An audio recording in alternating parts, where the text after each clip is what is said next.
guys, welcome to my channel. It's Katie from Without a Crystal Ball. I am so happy to have you here. I want to talk about last night's episode of Sister Wives. Okay, before we get started, we have to sort of scoop up what happened last week, where we know that the Browns talked about a single house idea. During the episode, they did a why and why not, which eventually led to an impasse because nobody could agree upon it. Christine was adamant against it. And now they have sort of scrapped the idea, and Kody has had to decide what they're going to do next. We pick up where we left off from last week, where they have decided they're not going to do the one house, or at least they have tabled it for now. And Kody takes his friend Kyle out to the property to discuss what they're going to do. I'm going to do things a little bit differently today. I'm going to take you through the episode, and then I'm going to swing back and circle back at the end and talk to you about what the reality of the situation is versus what we saw on TV. I sat down with Amelia, who is a connected source to the family, let's just say, and she kind of walked me through some of the bigger things that happened in this last night's episode, and we'll talk a little bit more of that at the end, so you have to watch all the way through. Okay, so let's start off from the beginning, and I'm just going to do it like we see it on TV first. So in the beginning, Kyle and Kody, he says his friend Kyle, they go out to the property. Kyle is a dirt mover, as described by Kody, and he basically does gigantic landscaping.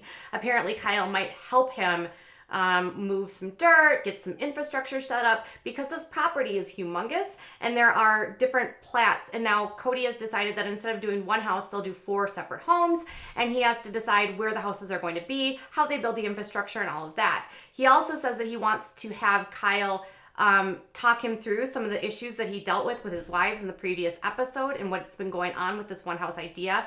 And he says, Kyle was also a polygamist, and so, he's a good person that I can talk to. One of the very first things that we see him saying is he wants to have Kyle buy the property that's right adjacent to them so that he can be a neighbor. He says Kyle was a polygamist and he had 2 wives and his first wife left. Hang on to the part where they say his first wife left, because that's the part we're going to talk to about at the end. So he says, when he talks about how Kyle's first wife, whose actual name is Nicole, by the way, Kody says everyone actually thinks about leaving plural marriage at some point or another, and he says you can decide to commit or you can go based upon what your values are and what your commitment to is to the overall family.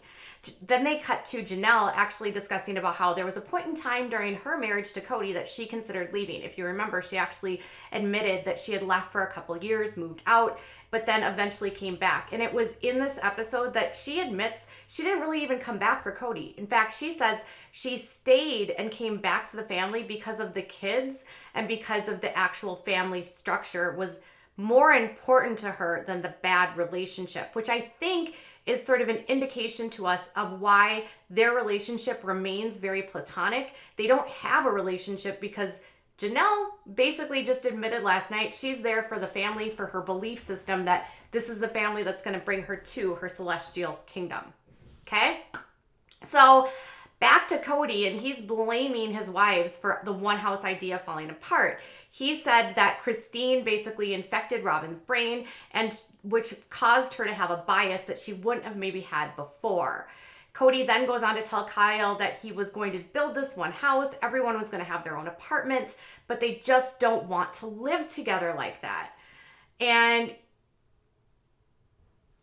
Kody then continues by sort of going back and circling back to Kyle about how, every person has their own opinion on what to do with polygamy. Some people want to live in one house, some people want to live in multiple houses. And he says, but when you have a wife leave, you get humbled by it. And so he asks Kyle how he would sell the one house idea. Kyle just sort of hems and haws, and he's like, oh gosh. In fact, Kyle doesn't really say a whole lot on this show. But he says the one big drawback to having them live in this was the positive would be they'd save money by building one single home. But the con would be that there would be no privacy. Kody then continues in an interview and says that Almost everyone is going to say that privacy is probably the most important factor, but it's also plural marriage ruins intimacy because there is no privacy in relationships. He said that one of his biggest frustrations with this whole thing blowing up was that Christine blames it. So there we go. Or blames everything on her previous experiences. So there we go. He is going to take that bus and he's going to back it up over on Christine. And Christine is the reason that this all fell apart. It has nothing to do with Kody. And the fact that he's actually like giving into this makes me believe that this is just a storyline for the show and not real, because if he really wanted to do this, he could. So he says that one of his biggest frustrations with Christine was because she couldn't get over her past experiences in her previous home. And it wasn't going to be anything to do with this new place, had no comparison. They'd have their own apartments, they'd have their own kitchens, they wouldn't have to share space. But he says that because Christine can't get over it, she then influenced Robyn and then ruined it. And Robyn doesn't want to do it anymore. Robyn and then the girls sort of in their interview, Robyn says that it really doesn't matter at this point what Kyle would want and how he could influence them because it's not Kyle's choice. Kyle says that it was, and then Christine goes on to say it was really hard for her to tell Kody that she didn't want to live with the group. Robyn thinks Kody will continue to bring it up, and Robyn felt disappointed when they decided not to do it and said it upset her that they had to say that. And Christine admitted that it was hard for her to do it, but she had to do what was right in her heart. Mary asks Robyn, and then this is the part where I think it's funny. So Robyn's going on and on about how she felt bad about it, and then Mary's like, well, let me flip the script on you, Robyn. What if I just asked you right now, hey, Robyn, can I move in with you? And then Robyn's like, oh, wow, that would be interesting. I mean, yeah. And Mary's like, that's an interesting word that you would choose, interesting. And then, yeah, basically she puts her on the spot, tries to get her to commit, and Robyn can't even admit that she would want to live with Mary to begin with. So it's not like Robyn really feels bad for him. She really doesn't want to do it anyway, but she just won't tell Kody because then, Kody would get mad at her. So they get up there and they show the plots of where he's going to put the houses. They are going to build the houses very far apart. He was going to stick Mary in the trees. And he was like, well, Mary, you said that you wanted to be in the trees. And then Mary's like, well, I live in the trees now and I don't really know. It's really dark in there. And I don't know if I want to live in the trees anymore. And then he gets mad because Mary changed her mind.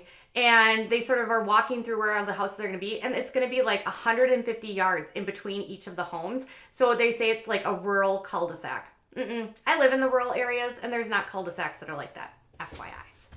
So Kody asks Kyle again to buy the land. So that's the second time now he wants Kyle to move in there. And then he asks Kyle if he'll maybe trade some of his work for part of the property. Multiple times he's like, Kyle, just become my neighbor. Yay, Kyle. He's upset, and it all comes down to the fact that Kody says, there's no poligs here. There's no fellowship here. We moved here and there's nothing here for us. So for me, I just want to bring community here. Well, maybe you could have picked an area, Kody, that had other poligs where you could hang out instead of dragging your wives to Arizona that doesn't even have a polygamous community. I don't know. Maybe think about things, Kody. Anyways, during this time, Kody admits that he's cynical and bitter about the one house idea. Yeah. Think, Kody? And he's like, can't we just be a one family situation? Why aren't we working on our difficult stuff? Do we work out our crap? I'm tired. I've had enough. And I don't want to hang out with you all the time. That's what my wives say. That's what our family is saying. So he's like pissed off that they can't work through this. They can't do this. I don't know. Maybe it's your fault because you're the one that treats the women like crap. But I don't know. I'm just an outsider looking in. Anyways, back to the wives who are out playing in the snow. They're making snow angels. They're laughing. They're giggling, and they admit they kind of turn into obnoxious sisters and they want to tease him and give him crap. And they're like, we're the sisters and like he's the brother and we're just going to tease him. And Kody says, well, I'm just like the big little brother. But, if it wasn't all for my masculine confidence, I would wither, but I don't wither. Okay, yeah, again, puffing out your masculine confidence. We get it. Curly hair and a bad perm means that you're super confident. Righto. Anyways, Kody and Kyle watch them making snow angels. The producer then asks him, if he were a polygamist, he would be really satisfied in seeing the women play in the snow. And Kody says he's jaded. He doesn't see plural marriage in the same light anymore. He's struggling with plural marriage. The family is super far apart. They're struggling with getting along. They did an entire discussion on this one home. There was this huge presentation and they didn't even listen to me. They had this loyalty bond and they picked each other and they didn't pick me. Beep, beep, beep. Back that on up. Back that bus up over your wives. Way to go, Kody again. So he says they killed the one home idea. I'll be honest, there are underlying things that no one said. Then in the same breath, he says, I'm happy with where I'm at. Every time I hear their side, it contradicts everything in me. So he says that in one breath, he's happy with his life, but then when he hears the agony and the stress of what his wives are going through, that it contradicts everything that he's feeling, and he can't blow that off with optimism. And he says, I think plural marriage fits with one personality of my wives, and I don't want you to know who that wife is because I don't want the public to judge the other wives that can't handle plural marriage. Okay. And he says, I can name all of my children. Well, that's a plus. And I'm so glad they are in my lives. But I broke 4 wives' hearts in the process. It's tough, but it's worth it. Janelle thinks it's worth it too. And the ladies all are like, I actually think that Kody's the one that's really bad at plural marriage and we're the ones that are better at it because we get along with everyone and they don't. And Kody doesn't like anyone. Anyways, back to Kyle and to Kody. He admits that, one house would be way cheaper. He wouldn't have to finance, but if they build 4 properties and have to bring all the infrastructure in, meaning like sewer and gas and everything, it's going to cost him a whole lot more money and he's going to have to finance the property and it just takes way longer to develop. And he says, everyone is expecting to move the cul-de-sac from Vegas to Flagstaff and that all the pressure ends up on me. And it feels like a lot. Well, maybe you should have had this all figured out before you moved, Kody. But what would I know? I don't know anything. All right, so now we're sort of done with the one house idea and we go to North Carolina where Janelle says she's going to go fly out and see Axel and Maddy and Caleb, her son-in-law, and they're going to go to an ultrasound where Maddy's going to find out whether she's going to have a boy or a girl. Caleb isn't happy because he thinks that he's going to have a boy. I don't know why he wouldn't be happy. When asked how many kids they have, Caleb says they're going to have 10 kids. Maddy says they're going to have 3 or 4. Then Christine says that Aspen and McKelty, she doesn't talk to them about having kids because they don't want to have kids and they get really mad and Aspen doesn't even want to think about it. So then they come back to the North Carolina and Maddy and Caleb go to the ultrasound and they find out that they're having a little girl and they're like stunned and shocked because they were both convinced they were having a boy. And so then they go meet Janelle out for lunch and Janelle's like trying to poke and prod and then Maddy's just like, I'm not going to tell you, Mom. We're going to do a gender reveal and I'll tell you then. And then after like doing that for back and forth for like 5 minutes, she finally agrees to let Janelle know. And she's like super emotional and she's very surprised and she's really happy. And then Maddy says that she's not going to deliver at home. She's going to do a birthing center. That way she can be closer to a hospital because in her previous labor, she was in labor for 72 hours. And if she stalls again, she wants to be closer to where a hospital is, which then gets Janelle all worried because she lives so far away from the birthing center and Caleb's working all the time and blah, blah, blah, blah. And she's just like, I don't know what I'm going to do. Now, Janelle gets back. And they're meeting again at I don't know whose house. And it's some basement. Some random basement filled with crap is where they're meeting. That's just where I'm going to say they're meeting. Anyways, they get back and Kody sits down with Janelle and he's just like, you didn't even tell me about the trip. Like, you didn't even tell me. Like, did they find out what kind of baby they're having? Blah, blah, blah. And then he goes on and says, like, Janelle's just like, well, just wait. Don't you want to find out when everyone else does? We need to gather. Blah, blah, blah. We need to gather together.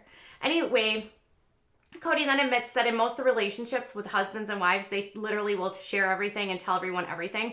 But he says in this situation, the wives, if there's a secret, they won't tell him because they don't want him, then they don't want Kody to tell the other wives. So he says that he actually doesn't find out a lot of things because the wives just don't trust him to keep a secret. Well, I wouldn't either, Kody. I don't blame him. Anyways, and again, back to the fact that plural marriage shouldn't, doesn't work. Okay, that's just my opinion. Anyways, the wives then, they talk about how, they found out and they're not going to find out today. Instead, they're going to, write down all the things of what they think it is. And basically, they all think it's a girl except for Robyn. She picks boy just because everyone else picked girl. So Janelle says she can't keep a secret, blah, blah, blah. She doesn't tell them what sex is. Janelle's house is under contract. They found out the money is sitting, then they start Janelle's house is under contract. It hasn't sold yet, but it still has to go through all the inspections, blah, blah, blah.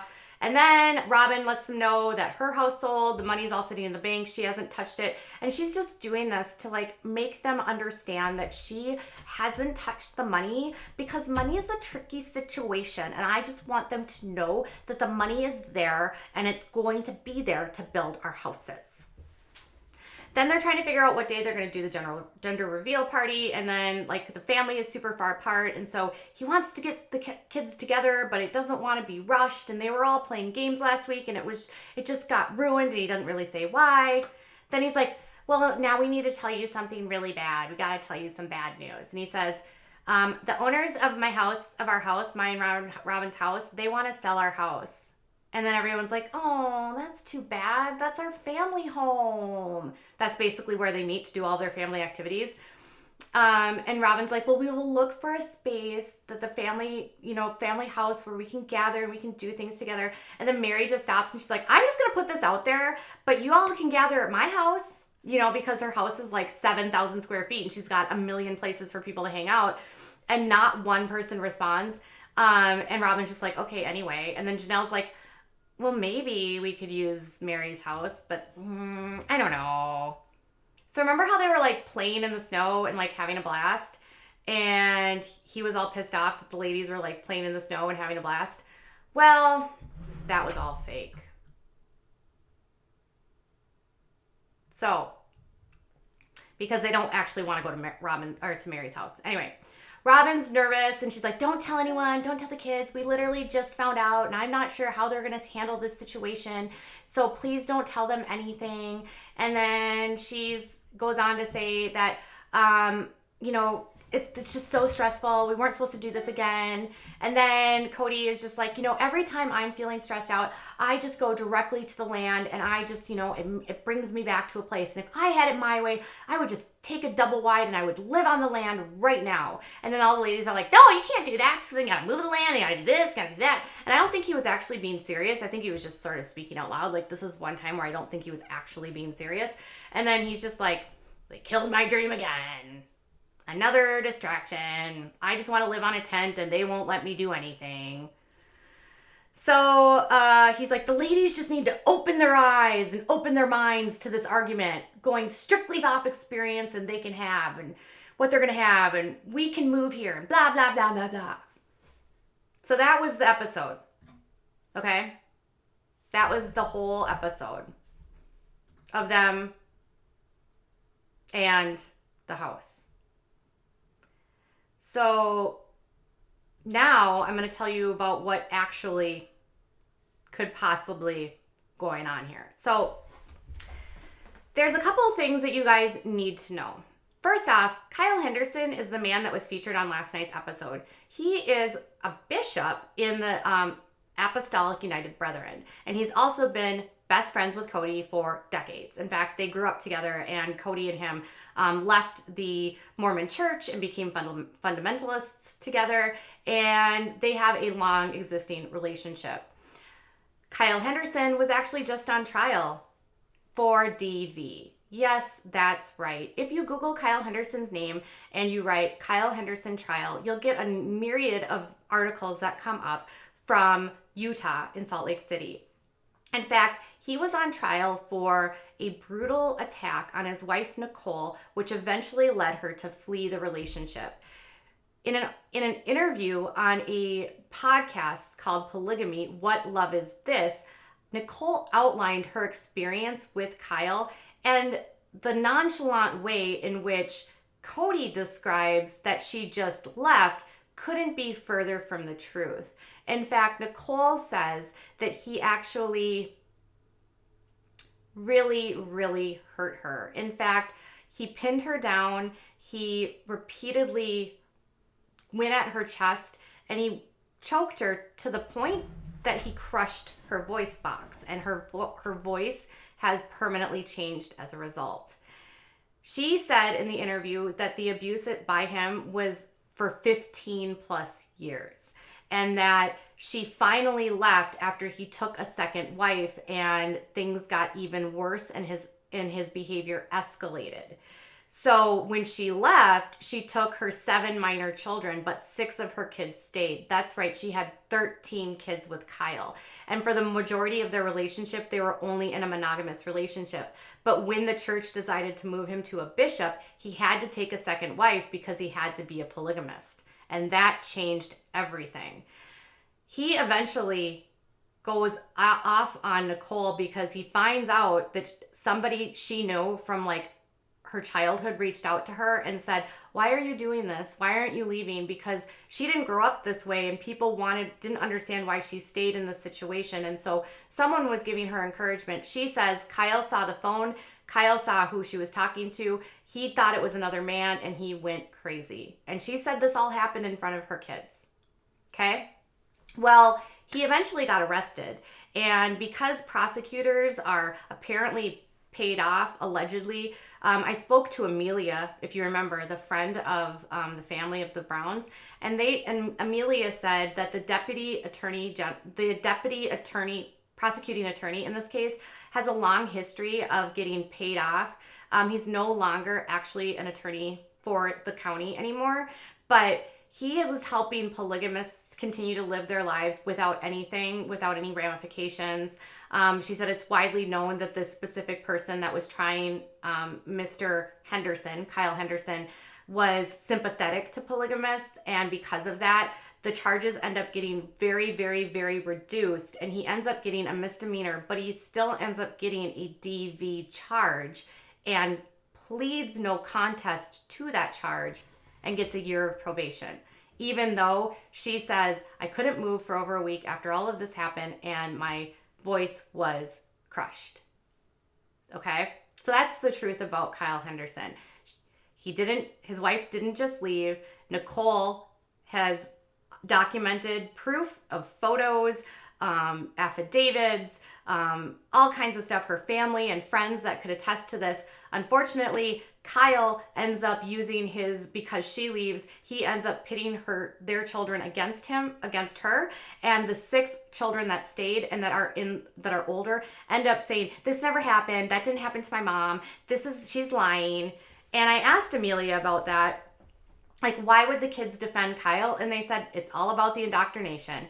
And she said that she even pointed out that Christine said when her mother left, because Christine's mother left polygamy, Christine said, should I stay away from her or should I not?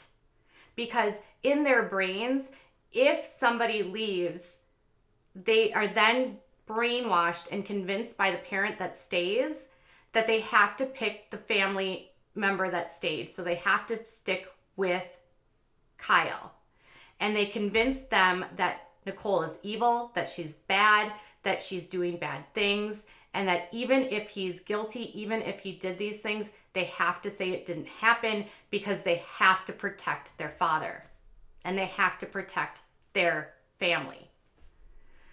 So he ends up getting this really big sweetheart deal, but it's not for a matter of, apparently, according to Amelia, a attorney that is allegedly paid off and family members that are coerced into agreeing with Kyle and speaking out against Nicole. So another thing that she wanted to point out was that the biggest thing about this episode was that what Kody was doing with pitting the wives against each other is super common in polygamy. And she said that, typically, if something is not going well, the man will automatically blame the wives. He will find out the weakness. He will find out the one that's not being compliant. And the one that's not being compliant will take the brunt of the anger, of the frustration, which is why on this week's episode, he was like talking so poorly about Christine and acting as though she's ruined everything and she infected everyone. And so he's going to back the bus over Christine because she didn't agree to do what he did. I asked her about how the women seemed so happy and joyful when they were actually doing the snow stuff and playing in the snow. And she said, as you grow older in polygamy, it's not uncommon for the wives to find a bond and have good times together because they're no longer competing for that time and attention. And because Mary has all but checked out and only remains for the kids. And because Janelle basically is only there for the family. And maybe Christine too, there's not that level of competition for Kody's affection and time. And so they can enjoy each other as well. But she also said that it's not uncommon for her to think that this might be a storyline by TLC, trying to make it appear as though the wives are super happy and Kody's not happy. And it's a way to say, see, we're an amazing family. Polygamy is awesome. Because Amelia says in her time, when she was around the Brown family, producers were always manipulating and trying to find storylines for the show.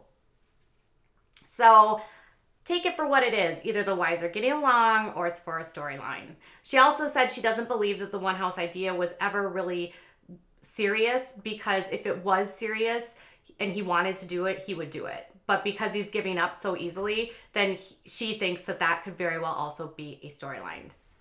So she did say that when this stuff happens and as women get older, it's also not uncommon for them to bond together. So the way that Kody was saying, well, they're all bonding together against me.